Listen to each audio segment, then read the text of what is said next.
Ameublement Tanguay en première ligne.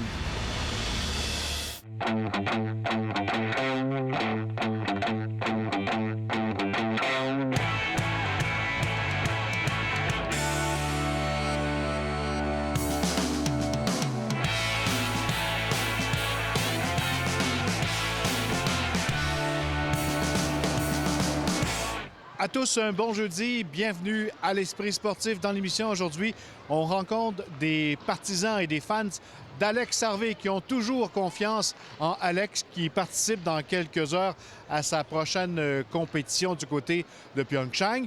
On vous présente également le tournoi de la deuxième chance cette année au pavillon de la jeunesse. Mais d'abord, le tournoi Piwo en tant que tel, c'est une grosse machine. 120 formations, 2200 jeunes et une armée de bénévoles qui s'activent sous les gradins du centre Vidéotron. Le reportage de Jonathan Fournier.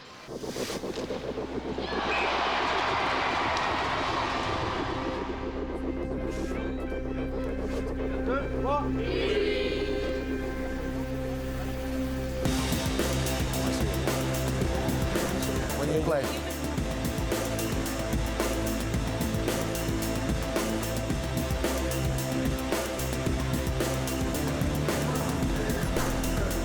Ton équipe et toi se sentent de plus en plus à l'aise dans le centre Vidéotron? Oui, absolument, absolument. On a des...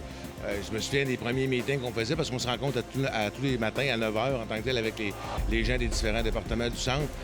Au début, les réunions étaient, la première année, ça pouvait durer jusqu'à 3/4 d'heure. Aujourd'hui, quand on a fait 10-15 minutes, c'est le maximum. Donc, effectivement, où on se sent bien. Lorsqu'on prend l'ascenseur, on descend, qu'est-ce qu'on ne voit pas? Qu'est-ce qu'on va montrer à nos téléspectateurs? C'est le dessous de l'iceberg, hein, parce que les gens qui arrivent au centre, bon, c'est sûr qu'il y a l'animation, il y a une partie qui est là. Mais en bas, c'est tout au niveau des opérations du tournoi, que ce soit le transport, les équipements, le service au comité, le protocole, les officiels mineurs, donc les annonceurs, tout ça. Donc, c'est une ville. On a construit une ville en dessous du centre Vidéotron pour répondre à nos demandes. Et ça, c'est absolument fantastique. One zip, yeah. Nos quartiers généraux, dans le fond, je vous dis que ça, c'est le cœur et les poumons du tournoi. Là. Fait que c'est le résultat. Quand les équipes arrivent, toutes les équipes s'enregistrent ici, c'est la vérification des passeports, l'application des joueurs, des alignements qu'ils nous ont envoyés au préalablement. Et à ce moment-là, on vérifie aussi avec tous les baptistères ou quoi que ce soit. Donc, c'est la première étape en tant que telle quand un club arrive. Donc, les 46-48 équipes logées donc, reçoivent en tant que tel. Donc, toutes les équipes, même chose, passent tous ici. Ils reçoivent un peu une genre de petite formation, si on veut dire comment ça se passe. Il y en a aussi de l'extérieur qui ne demandent pas d'hébergement, qui vont à l'hôtel tout simplement avec les jeunes. Donc, à ce moment-là. Mais bon an, mal an, on va toujours entre 45-50 équipes logées. Donc, on parle environ tout près de 1000 jeunes, 2 par 2, qui sont en famille. Quand tu me dis logé, c'est ça, c'est les familles d'accueil. Oui, exact.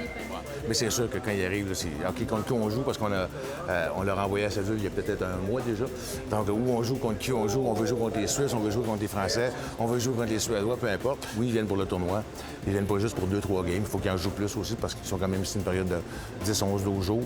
Donc, ils veulent jouer presque tous les jours. Donc, on book presque 200 parties au concours dans toutes les arénas différentes. Il n'y a pas de pro-shop aux centres Vidéotron. Non, c'est ça. Les remparts ont leurs propres équipements. Donc, on n'utilise pas l'équipement des remparts. Arrivé à la première année, on dit « Ouais, c'est vrai, on n'a pas de pro-shop. » Donc, on s'en est construit un avec un commanditaire qui est venu nous voir. Puis, je pense que ça aiguise pas mal à longueur de journée.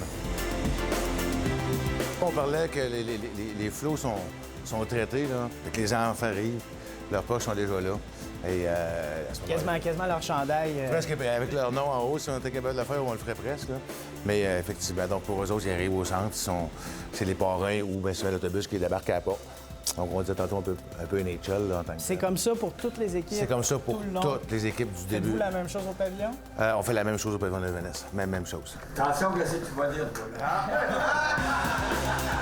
Les officiels mineurs en tant que tels, ceux qui sont pour l'annonceur, qui s'occupent du chronomètre aussi, qui s'occupent de tout quand on a les résultats en direct, c'est vous autres aussi, sur le site web. Donc, c'est tout ce comité-là, cette bonne gang de gens-là. C'est un peu la salle de repos. La salle de yoga, c'est sanctuaire. C'est sanctuaire, effectivement. C'est le sanctuaire du tournoi Piwo. Ça, c'est les trophées avec lesquels les équipes repartent dans leur ville, dans leur vitrine, dans leur ville, dans leur aréna là-bas. Donc, on voit le trophée des champions, des finalistes. Et ça, c'est les trophées qu'on remet sur la patinoire, qui est vraiment l'original, si on veut, là, avec les bannières qui sont associées avec. On arrive au kit d'échangement du centre Vidéotron, normalement. Et là, c'est tous les équipements transitent par cet endroit-ci. Donc, on le voit, là, les chariots là, qui sont là, c'est une logistique avec les gens du transport puis les gens des exhibitions. Eux autres sont tous reliés en tant que tel avec un logiciel. OK. Donc, quand une partie se book en haut, donc on est exhibition tantôt, donc on dit que ce soit Vancouver contre Chicago. Donc, les deux équipes sont là. Donc, est-ce que vous avez besoin de transport? Donc, si la réponse est oui, transport pour les joueurs, transport équipement. Donc, suite à ça, c'est relié à ce moment-là aux équipements et au comité de transport. Quand il y a la liste d'un joueur blessé, OK, j'envoie le 62. Donc, eux savent s'il faut qu'ils sortent des équipements et ils savent s'il faut qu'ils transportent des équipements et des joueurs. Donc, quand c'est des équipements, ça se fait à partir d'ici. Quand c'est des joueurs, ça se fait à partir de l'entrée VIP, puisque les joueurs entrent. Donc, toute cette coordination se fait automatiquement. Il y a quand même 2200 sacs de hockey qui transigent, qui vont s'en venir à Québec. Et c'est sûr que dans les avions, des fois, il y en a qui se ramassent en Inde ou en Corée. Donc, nous, avec ça, les gens retrouvent immédiatement leur sac de hockey et ils nous les font livrer. Je ne sais pas le nombre de fois que les compagnies aériennes nous disent hey, on a trouvé un équipement de hockey qui est tendu, comme je disais, en Inde, et ils nous le font livrer. Ils envoient ça directement au centre Vidéotron. On voit quand même l'aspect international du tournoi, là, où on a les sacs de hockey du Mexique, de la République tchèque et des Australiens un à côté de l'autre. Là. Donc, c'est incroyable de voir l'ampleur de ça. Mais comme j'ai dit, c'est 17 pays. C'est le fun pour nous, comme organisation, de voir ça un à côté de l'autre. Et ça donne vraiment comme ça. On n'a pas rien truqué. De voir ça, tu te dis, waouh, ça fait...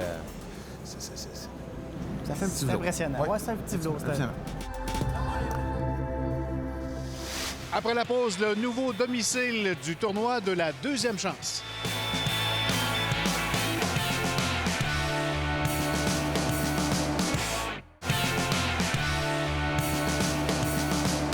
Après avoir été présenté à l'Arpidrome de Charlesbourg au cours des dernières années, le tournoi de la deuxième chance est déménagé ici au pavillon de la jeunesse voisin du centre Vidéotron, au grand bonheur de toute l'organisation.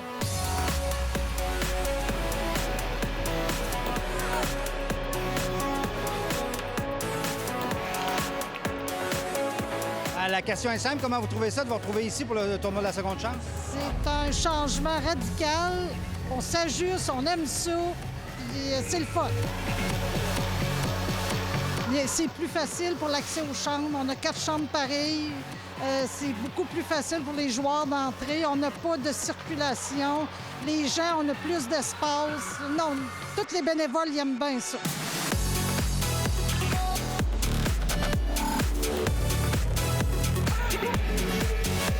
Personnellement, moi, je trouve que c'est un gros plus, sauf que c'est une adaptation à faire. Un petit peu comme les Pee-Wee, quand ils sont allés au centre Vidéotron, on a dû s'adapter. Nous autres, il faut s'adapter au pavillon de la jeunesse. Le pavillon est plus gros que l'Arpidrome. C'est plus gros, c'est plus grand à couvrir. C'est pas la même dynamique là, au niveau des installations. On n'a plus de gestion à faire au niveau des billetteries, des choses comme ça. Quand on était à l'Arpidrome, on avait souvent des conflits au niveau de la billetterie, parce que c'était payant à l'Arpidrome aussi, mais on avait des difficultés à savoir si les billets étaient bons à une place ou l'autre. Ici, c'est Exposité puis l'automobile qui s'occupe de cette partie-là. Le tournoi de la deuxième chance, c'est facteur temps. Disponibilité du personnel, disponibilité aussi des camions qui font le transport à partir d'ici à l'eau pavillon de la jeunesse. C'est quoi? C'est 5 minutes de voyagement au lieu d'une demi-heure, 3/4 d'heure. À l'intérieur d'un trafic, c'est moins difficile. Pensez-vous que plus le tournoi va avancer, mieux les foules vont être? On espère, oui, je pense que oui. C'est dur pour nous autres d'évaluer si on en a plus que l'Arpidrome à cause de la grandeur de l'aréna. La réaction est bonne. Les gens trouvent l'aréna peut-être grand un petit peu. C'est l'an 1, fait qu'on essaye de voir à ce que tout soit correct, mais on aime bien ça, par exemple. Le fondeur Alex Harvey prendra part à une autre épreuve aux Jeux de Pyeongchang au cours des prochaines heures. Et même si, au cours des 2 premières compétitions, ça a été plus difficile pour l'athlète de Saint-Fréol-les-Neiges, eh bien, ses partisans, ses fans demeurent confiants.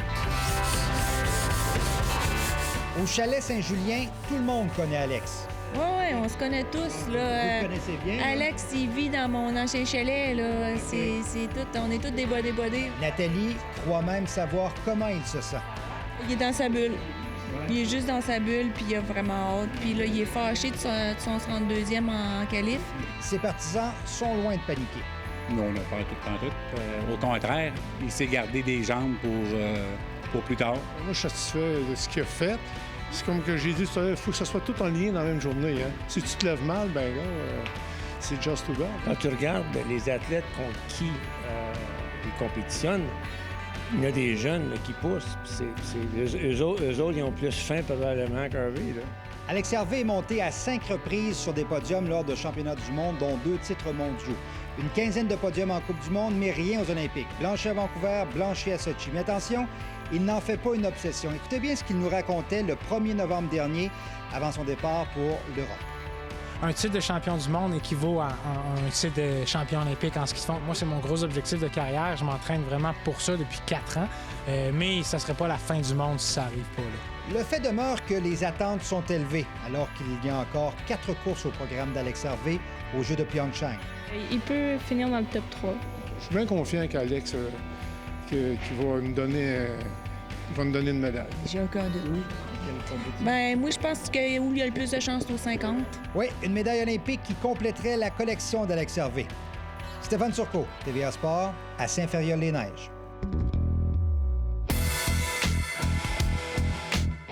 Aux Jeux de Pyeongchang, en snowboard cross, le parcours du Beauceron Elliott Grondin s'est arrêté en 8e de finale. Une lourde chute survenue dans l'une des dernières sections du parcours ne lui a pas permis d'avancer plus loin dans la compétition. Il terminera finalement au 36e rang. En ski acrobatique, la Québécoise Catherine Lavallée, qui s'entraîne au centre Yves Laroche à Lac-Beauport, était également en action. La skieuse acrobatique est passée par toute une gamme d'émotions jeudi soir au premier jour de l'épreuve de saut. Le parcours de la Montréalaise s'est arrêté après les 2 manches qualificatives et elle a conclu la compétition en 19e position. Voilà qui complète l'esprit sportif pour ce jeudi. On vous rappelle le tournoi Pee-Wee de Québec en cours jusqu'à dimanche ici au Centre Vidéotron, également au Pavillon de la Jeunesse pour le tournoi de la seconde chance. Passez une bonne soirée. On se retrouve demain. Bye-bye.